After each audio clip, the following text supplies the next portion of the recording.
Hello and welcome to the Film School Podcast, episode 19, this Wednesday, the 18th of November 2020.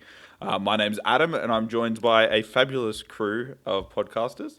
We have the film guru himself, Josh J. Luke. How you doing, Josh? Good, thanks, mate. That's good. We have the final girl, Emily Pratt. How you doing, Emily? Pretty well, thank you, Adam. And last but not least, the rom-com expert, Chris Birchie. How you doing, Chris? I'm very well. How are you? I'm doing excellent, thanks. It's Wednesday. Good. Beautiful weather. Can't complain. So for those of you who don't know, the Film School Podcast is a podcast where we talk about a bunch of films that we've watched throughout the week and then jump into a main topic. The main topic movies this week are His House, the 2020 Netflix film, and Lars and the Real Girl, the 2007 film with Ryan Gosling. You can follow us on Letterboxd, and all of our descriptions and names are in the description below. You can also follow us on Twitter and Instagram, Films Cool Pod. Awesome. So what did everyone watch this week? Why don't you start us off, Emily? What did you watch this week? I watched the remake of Black Christmas. So it's the original's I think from 1974. It's like a slasher movie. And yeah, there was a remake from 2019 which I checked out. I didn't mind it, to be honest. It has a lot of very low reviews if you check out Letterboxd or even IMDb. And I haven't gone into too much I haven't really looked into why a lot of people have ranked it so poorly. But just for me, as someone that does enjoy a horror movie, it wasn't terrible. It was probably for me about 2 stars. I think I have given it. But yeah, basically it's kind of like a feminist movie where there's this college. Yeah, and there's the different, there's the sororities and the frat boys and that sort of stuff. And over Christmas, some of the girls from the sororities start to go missing and that sort of stuff. And yeah, basically, I don't know. I don't want to say too much more without spoiling it. Okay. But yeah, basically, the women are kind of being targeted, and they decide to fight back essentially. So there's a bit of female empowerment around that, I guess. But yeah, I don't know. I didn't hate it. I also haven't seen, or I don't really know much about the original either. So I feel like if I'd seen the original, maybe that's where this would have lost marks, because I'm assuming it's nowhere near as good. But yeah, I didn't hate it, didn't love it. It's just, yeah, it wasn't awful to watch though. So yeah. Did anyone else watch that? Yeah, I've seen it as well, and I'd agree. It's got some good jump scares, a little bit of fun to watch, but yeah, nothing overly special about it compared to other slasher type movies. But yeah, worth having a watch. I think it's rated PG as well. Is it? It didn't seem like it, but No way. No. read way. somewhere I was read. Yeah. Oh no, think it would be. that'd be an American's rating. That'd be That'd be PG. why. Okay, Mm. that made sense. So the original is one of the original slasher movies as well. So that may also be a reason why they're taking it. So a lot of the fans are taking the remake to heart. All right, so Kind of like us and Carrie. Yeah, and let's be honest, when people add a lot of feminist issues to films these days, a very, very vocal minority of fans that just will not accept anything and hate it just because of that. So that could contribute to how low the ratings will be. But that's coming from someone who hasn't seen it. So I have two comments to make. A, it's November 18th. What the heck are you doing watching a Christmas movie so soon? And also, don't you guys ever get over watching these horror movies constantly? Surely His House was enough this week. No, not at all. No. Horror's yeah. Okay. My Don't thing. you get over watching terrible rom-coms that Netflix churn out?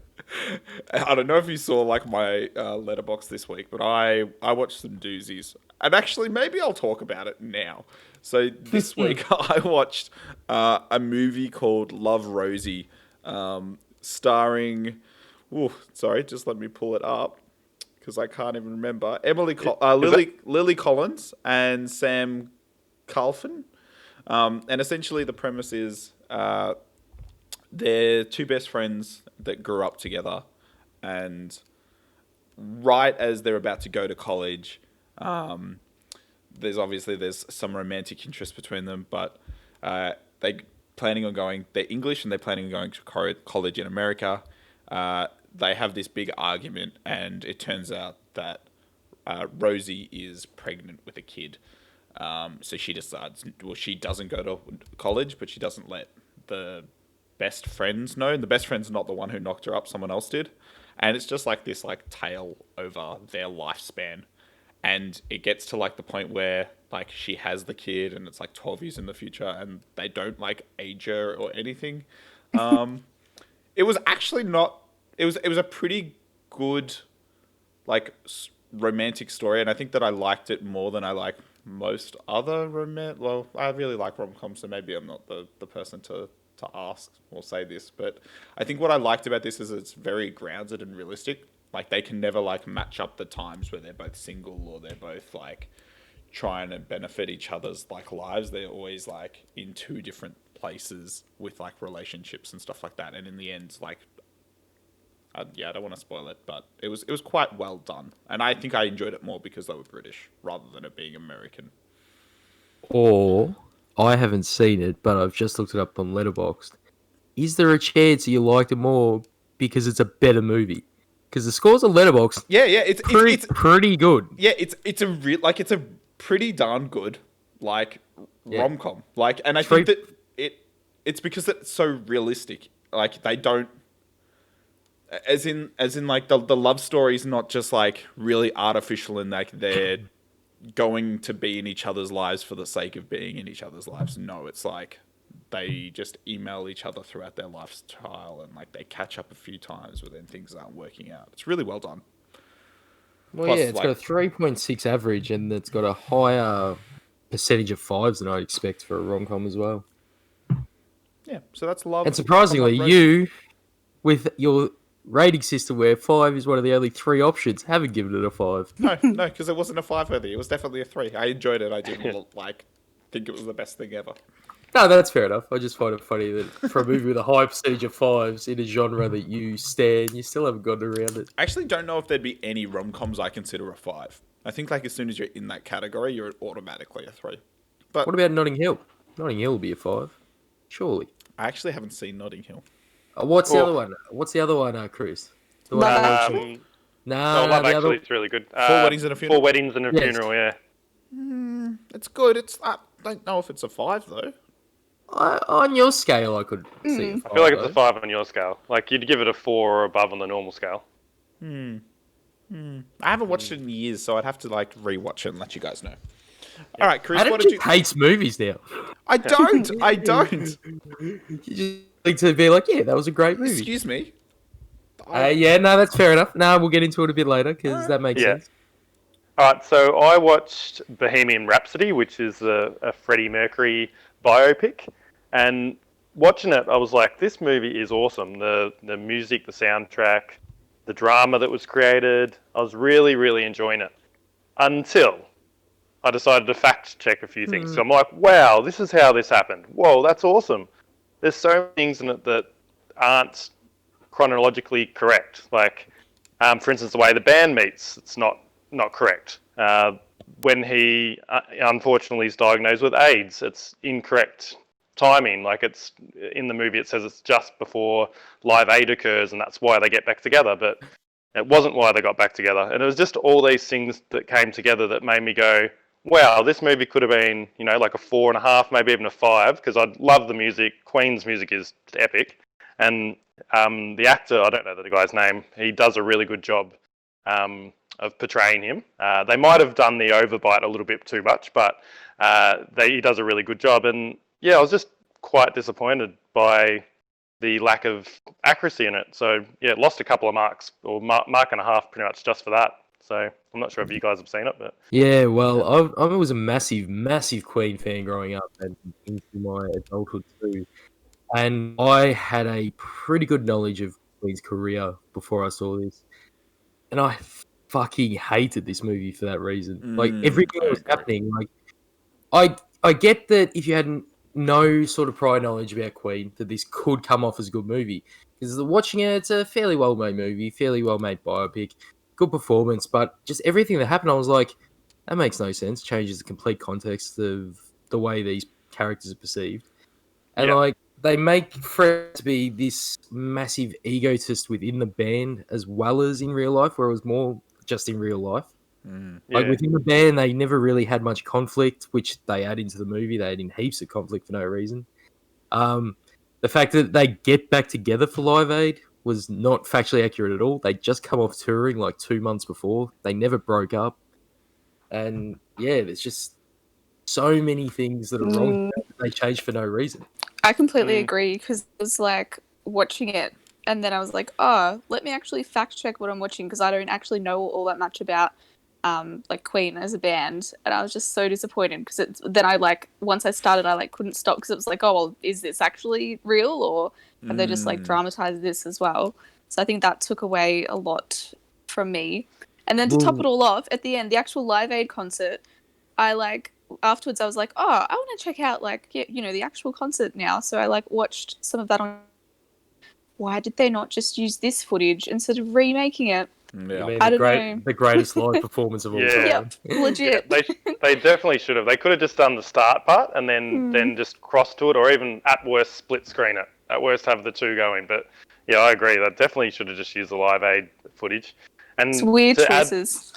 there is Well, weird like, choices. there And were to add to it, like if Sorry. you'd never seen, like if you, as Josh said, if you've never seen anything about Queen at all, and you watch this, you'd be like, you just have no idea. It just doesn't Think it it's doesn't factually compute, and accurate. it's Yeah, like I'm imagining like my parents or something watching this, then going, "Oh, this is the story of Queen." Like if they didn't know, like and didn't think to look it up, like Yeah. I just feel like it's irresponsible in a way to be, creating this story that's not real.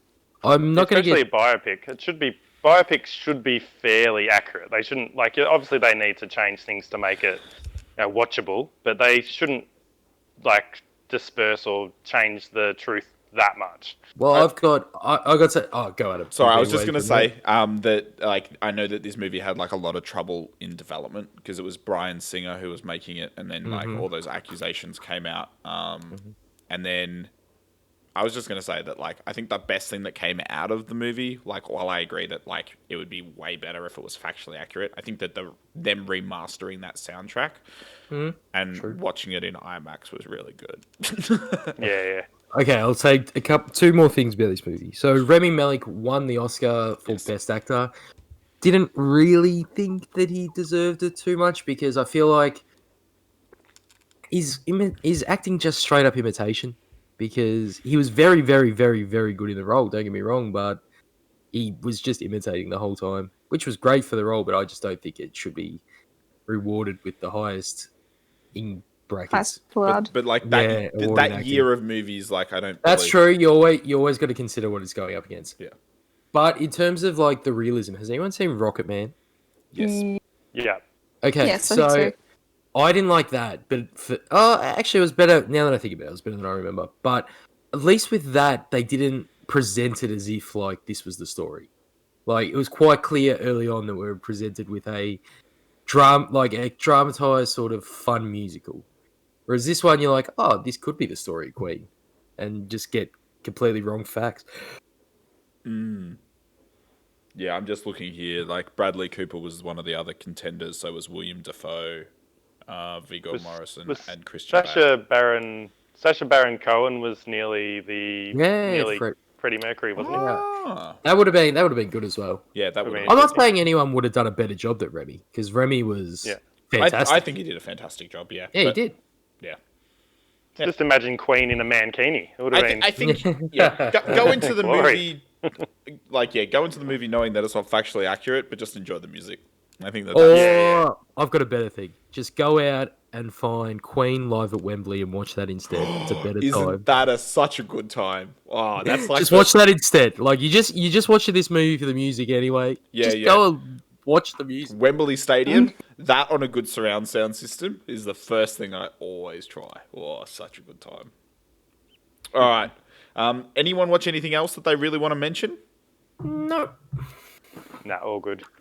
I'll just really quickly, just say I watched Escape to Pretoria, which is a Daniel Radcliffe film that was filmed partially in South Australia, but it's about a collection of men who were against apartheid in South Africa and get sent to jail for their crimes of, I guess, trying to not be racist. And it's essentially just a prison break movie. And I quite enjoyed it. I feel like they should have spent more time focusing on maybe what the real issue was, but it's a really good prison break movie. And I'm constantly impressed by Daniel Radcliffe's ability to act. That's all I've got. I have to say this though. Go. Is there not a high chance that if they had have spent more time focusing on the real issue, you would have come back and said it just hit at the wrong time? Like, it was good, but I just needed something. You're right. Absolutely. And like, it was a great Prison Break movie. I'll be honest with you. Like, I was very entertained last night watching. I was like, oh, this is pretty good. But if they had made a better movie, you probably would have enjoyed it less. Yeah, probably. Right now, I think, yeah. I just think Prison Break movies are real rad, you know? Like, every time I watch them, I'm stressed for the people. Like, I'm just like, oh, man. There's so many Have things you that could watched go wrong. Midnight Express, Adam? Midnight Express? No, I don't think so. You should check that out. That's a really good one from earlier this year that I watched. We also all need to watch The Great Escape, but we're getting off topic. Anyway. All right, so let's jump into our first movie of the week. His House is a 2020 horror film written and directed by Remy Weeks. It stars, and I apologize for stuffing up these names, Wumni Mosaku, Sope Dirizu, and Matt Smith. It premiered at Sundance in January 2020 and was released on Netflix last week, the 30th of October. Actually, now as I look at it, that's almost 3 weeks ago. 3 weeks ago. Time is not relative. It has a runtime of 93 minutes. Okay, do you want to run us through the plot, Emily or Chris? Sure. So basically we have Bol and Rial, who are refugees fleeing from war in South Sudan, with their daughter. So we just get a little bit of context about what they're fleeing from. They've come across on a boat which is like capsized, and it's really highlighted like how dangerous it was for them to do that. But fortunately for them, they survive this crossing, and so does like some other people. Unfortunately, they lose their daughter. But anyway, they do actually make it to Britain, which is a triumph for them, and they're actually granted probational asylum. So what that means for them is they get a pretty shabby house, which has not been cleaned and is like in pretty awful condition, but it's a big house, which is a good thing for them. And they have all of these really strict restrictions that they must meet or else they'll be deported. So we get a little bit about them trying to, assimilate into British culture and everything, which, goes well for Bol, who's like the guy. Rial, though, doesn't work out so well when she kind of ventures out. But basically so there's that going on with them trying to assimilate and get used to this new culture and new place. But meanwhile, they also, while they're actually at home, start experiencing some really strange things within that home.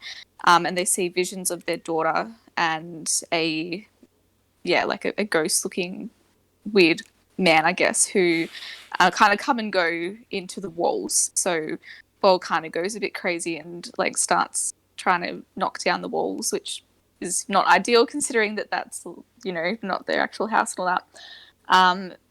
So it's basically exploring, the two horrors of like being in this unknown country, like horrible situation, having to flee from your home country, but also having some sort of supernatural presence within the house which is haunting them and making things really awful there as well. And great.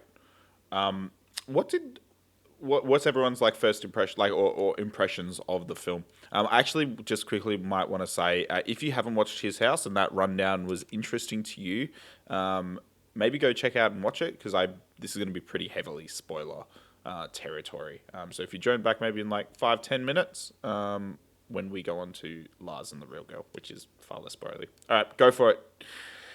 I just want to congratulate you, Adam, on getting the names correct. In particular, you got Matt Smith, the most Western name ever, correct. So you did well there. The other names, obviously they were really easy for you, but Matt Smith, you nailed it. That was good. And his character in the movie's Mark, so they just decided they could have went John, I suppose. That might have been a bit more, but yeah, that's my comment. So I'll let someone else talk now. But that's what I've got. That's good. So I'll jump in here. I'm actually going to change my rating. I think that I've sat on this now for a couple of days, and I think I'm going to move this to a 5. I think this is a fantastic horror film, and probably one of the better ones that I've seen.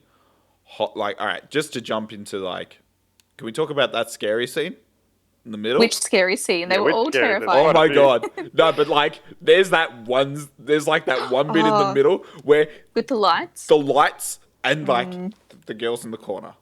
And then she's fucking running at him. And then they turn the lights off. Or turn the lights on and she's not there. And then turn the lights on and he's knifing him. Oh. Yeah. This has some of this, so I went to watch this the first night. I was by myself. And I put it on. I go make it 10 minutes in. And he's got his head down inside the wall. And then he moves his head up. And there's the person behind him. I'd stopped right there and then. I was like, fuck this. I need someone else in the house to watch with me.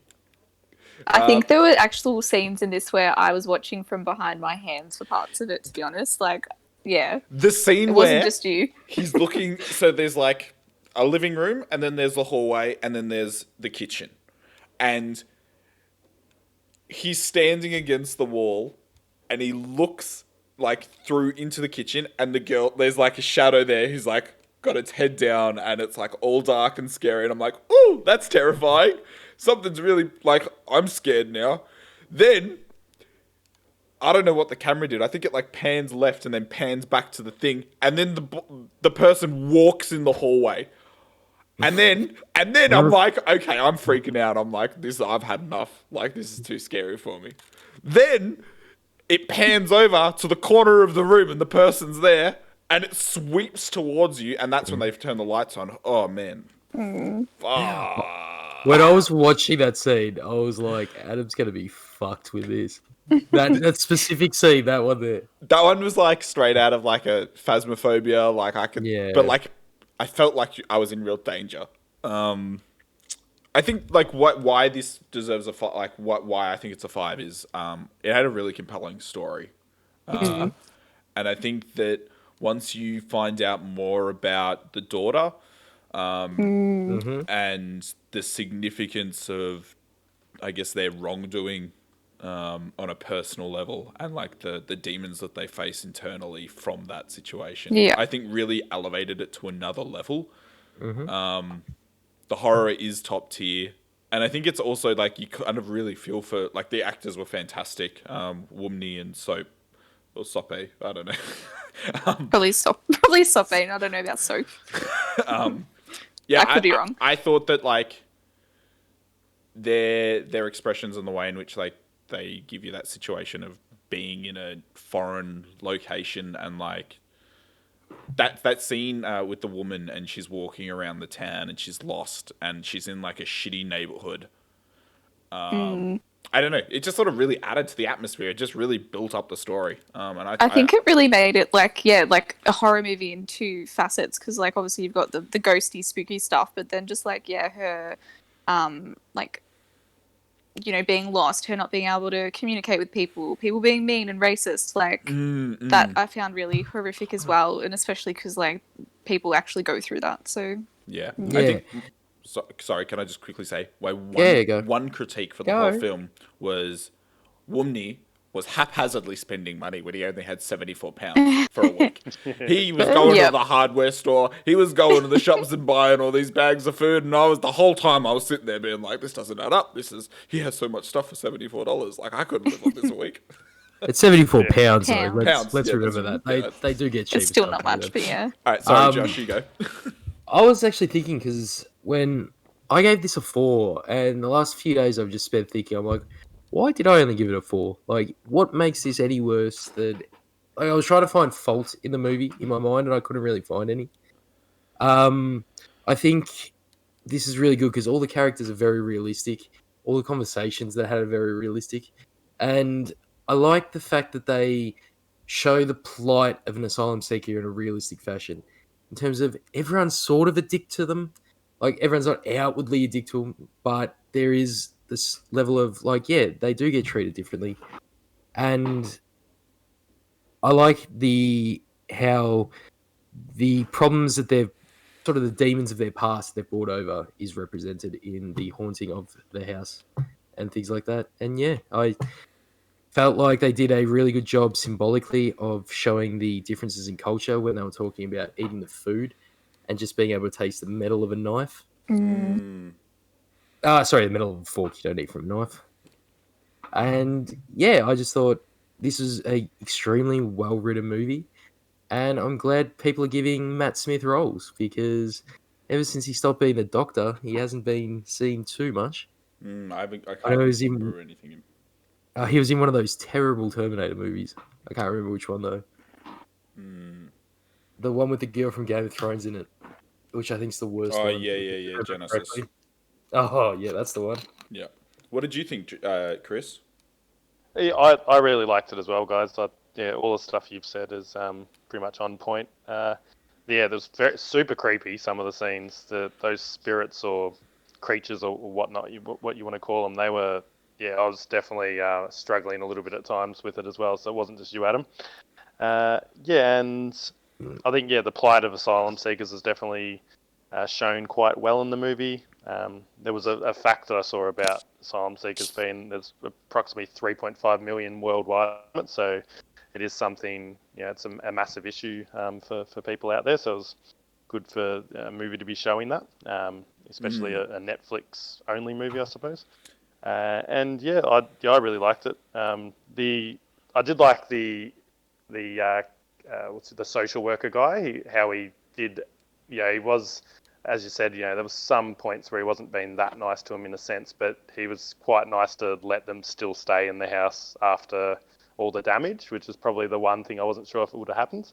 But yeah, other than that, I reckon it was executed really well. And the one another thing I wasn't fully sure of, and you guys might be able to help me out here, is that the spirits couldn't kill him or the main spirit, but it sort of seemed like the earlier ones would have been able to harm him. So I wasn't fully sure how that all worked. If anyone knew about that. My interpretation is that they were going to kill him. Me too. I thought he had the earlier ones. Yeah, my interpretation was they were always trying to kill him, and then the only reason that he didn't end up dying was at the end, like they end up killing, or like the wife realizes like the error of her ways, and ends up killing the spirit, and the final scene where you see all the people, I guess, inside the house was them accepting their like heritage and. That's what I got from it. That's how I viewed it as well. Accepting their wrongdoings and I guess like like the napping of the daughter, and having to then live with that moving forward, but in a like I guess just a way of moving forward. That was my interpretation of it. I think you've got it pretty good. That's how I sort of viewed it as well. The bit that I got confused with was just I think that the spirit was trying to get Bowl to kill himself, but then also trying to get his wife Riel to do the same thing with that knife scene, and it was kind of just as if like the spirit couldn't do it; it needed someone else to do that to be able to get into his body or take him over. Or I think that's probably what's representative. Like that's sort of metaphor. Like they. I think it was lost. their acceptance of it that sort of stopped it in the end. It's more metaphorical than just literal, I would say. Okay. I think that makes sense. I think one of the most upsetting things is that like I do feel like this, like I don't know, like I only know this, like I would only have watched this movie because of this podcast, and I wish that like it maybe had a better title splash screen on Netflix, because I feel like that doorway with the face and the scary mask maybe sort of turns people away, whereas I actually think this is like a fantastic film. Like I think that like I can recommend this to like most people, as long as like they can deal with horror a little bit. Like, I would steer people towards this. People are definitely watching it 'cause it's been the most popular on Letterboxd for a few weeks now, but Okay. I'm not sure where it's sitting on the popular on Netflix. But as we discussed last week, most people don't actually watch the Netflix movies that they put on. So I agree with you though. Like, representation on that home screen is very, very important. And there's so many films that I've watched where I know what the poster looks like because of Letterboxd was saying, and then I see this one they use for Netflix, and I'm like, what are you doing? Do you not want people to watch this Even movie? like the one for the beach bum, where it's just like a picture of a bong, and it's like, okay. Yeah, exactly. Yeah, why? Like the other poster's so cool, the psychedelic one with like everyone in the background, and yeah, All right. So just quickly before we end this movie, just what was like a standout like horror scene that like you thought was done like really well? Like, I've obviously talked about mine. Is like there anything else that like was stand out, just like really well done, or like sent chills down your spine, or like freaked you out? Well, because I have a really strong gut with these movies, so these movies really scare me. But it was actually the scene you spoke about before, where I was watching. I was like, shit, I'm glad I don't really get scared by movies because I would be shitting myself right now. Like, you can understand how the direction's done, you can understand like the tropes of horror, and I'm like, this is done very, very well. And this is, I'll just lay in this one last point that I forgot to mention before. If this movie came out, say, 10 to 15 years ago, it would be considered one of the classics of horror. Like, if this came out in the Ring era, this would be far everyone's list. It's just we've been sort of spoiled a little bit in the last few years for really well-written horror films that some of these ones slip under the radar, as Adam was saying. What about you, Emily and Chris? Anything else that like sort of stands out as like a horrifying section? Just all the parts that you pretty much talked about with the walls and the wallpaper and everything. Just like just all how he's taken apart the whole wallpaper, and then just all the spirits and beasts coming out, looking at him. It's lights on, lights off. It's just real intense. Yeah. Yeah, that one's definitely a standout for me too. But the other thing I found really horrific was when we learned that their daughter was not actually their daughter, and he like kidnapped her to save himself. See, that is the part that I was like, oh fuck, because that sort of shit's what gets me, like realistic, real world horror. Yeah, absolutely. And I saw it coming like 5 minutes before. I don't think I like, I did. didn't. Oh Yeah. shit! No. Yeah. I just one other scene that I thought was like I thought he was absolutely psycho when he started like using the hammer to destroy the walls. I was like, you're just giving them more places to see. But there's that scene where it pans across the walls and there's all the children looking through all the little holes. That was one of my favorite. I just thought that it was just like cinematically really well done. Just like incredible for what is essentially a movie where 90% of it takes place in one room. True, actually, I didn't even think of that. I liked on the splashback poster for Netflix, not the main one where it's just like the crack in the wall and the eye. It says, "When ghosts follow, they never leave," and I thought that was just a really cool phrase. All right, any other thoughts? Go and watch this film. If you haven't seen it, go and watch this film. His House. Definitely. As long as you've got a little bit of a stomach for horror, just push through, because like I think that what you get out the other end is totally worth it. Yeah. All right, cool. Now on to the next movie of the week.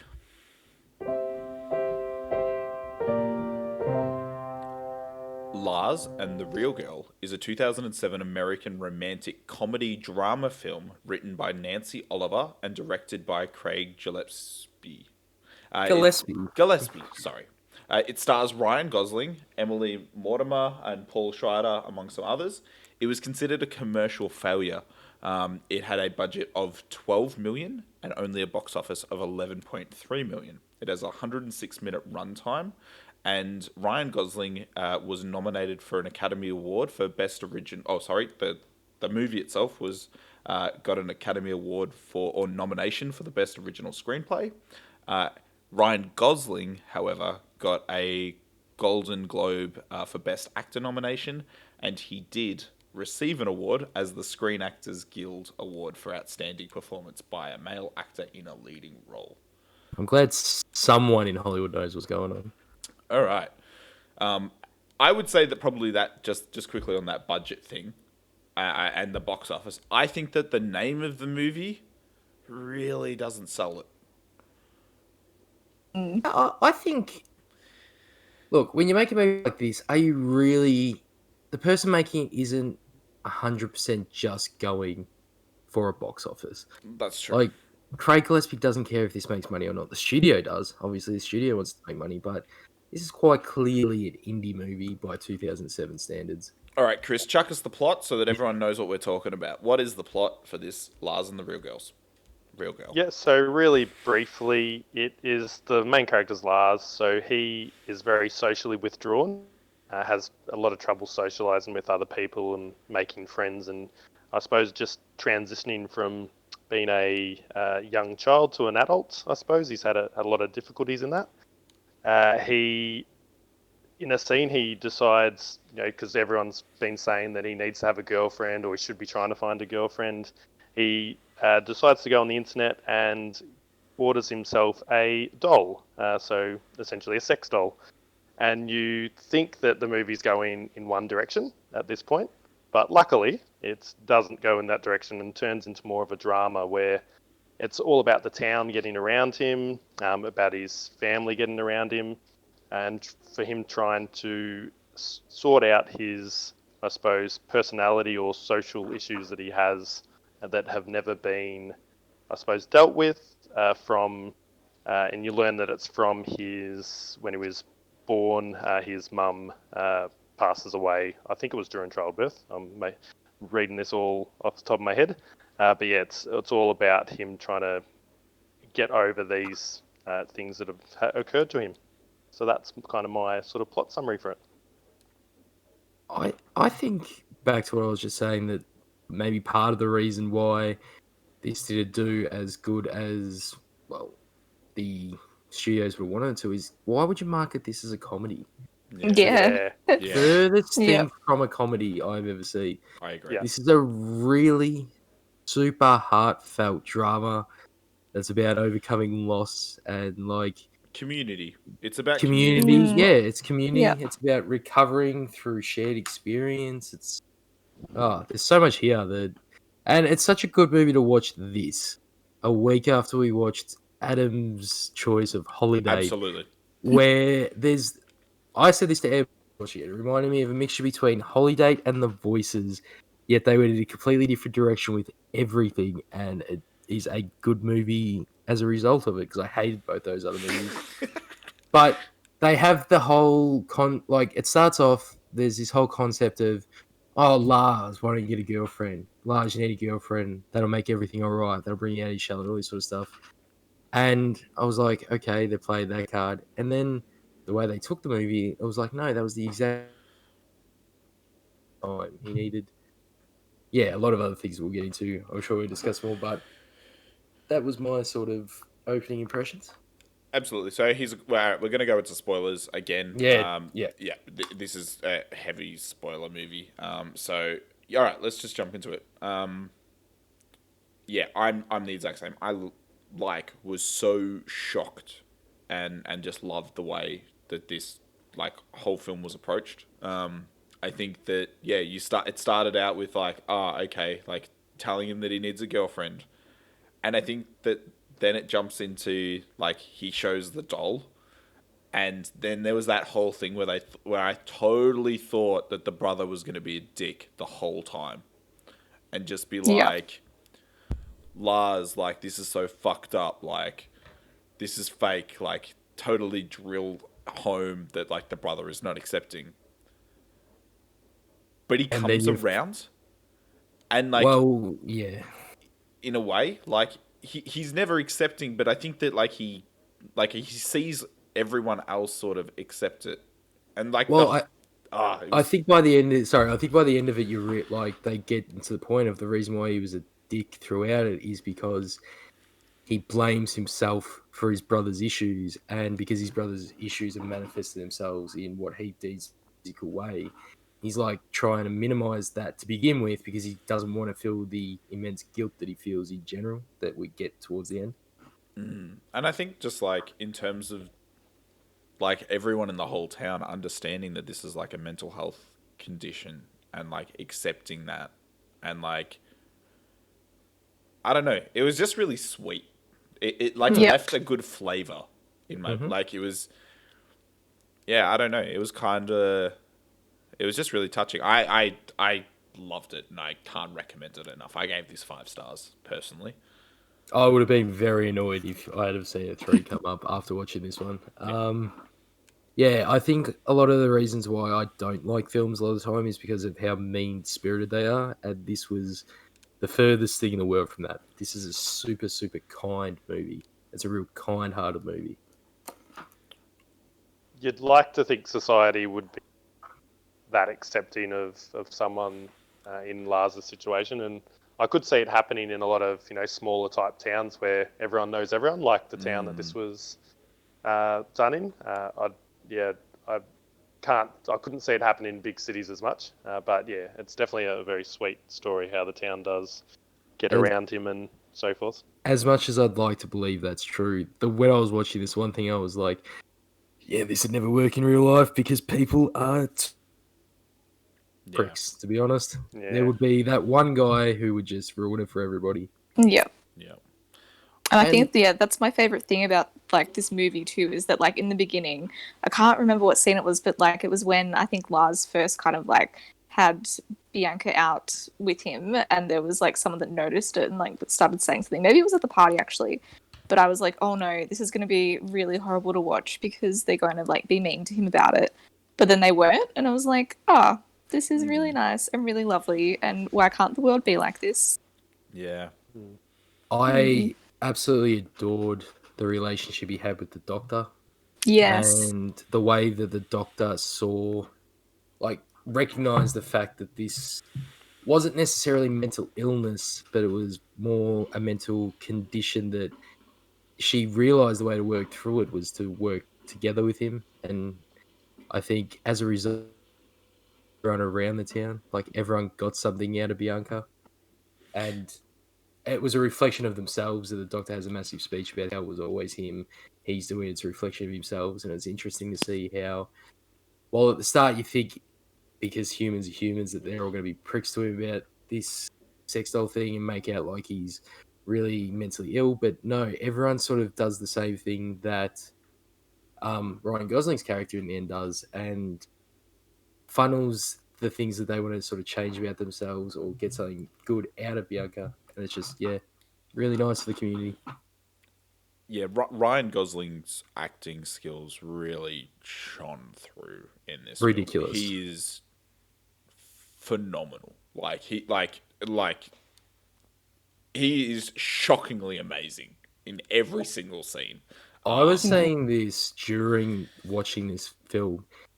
Above anyone, his facial acting to show like emotional pain and like emotional heartbreak is above anyone I can think of. Just like the way he could talk, even just a slight look, he just looks off into the distance. You can see true emotion in his face, and I can't believe they didn't nominate him for an Oscar for this one. To be honest, his singing. Did anyone else lose their mind when he's singing to Bianca? Was that his voice? I think it was. I'm pretty sure Ryan Gosling can sing. Yeah, because he's in La La Land, so yeah. Well, nominated for an Oscar for that. Shockingly impressed by that scene as well. And I was also saying this when I was watching this, that out of all the quote unquote heartthrobs in Hollywood, Ryan Gosling works the least to sort of get that moniker. Like, he's just himself in a lot of these films. He doesn't try and get super jacked. He doesn't try and be super frumpy. He just rocks up as Ryan Gosling, and nearly all the time his charisma just shines through enough that it doesn't matter what sort of physical shape he rocks up in. He only had to do The Notebook, and then I American. As soon as you've done The Notebook, he could probably put on 20 kilos, and people would still say he's a heartthrob. Well, I think The Notebook's still the reason why in movies such as Holiday, the people who wrote Holiday probably thought, oh, Gosling's from The Notebook. Everyone loves The Notebook because we're still stuck in the early 2000s. That's probably why they picked Ryan Gosling for that. But man, he is definitely one of the best actors in Hollywood. I can't stress that enough.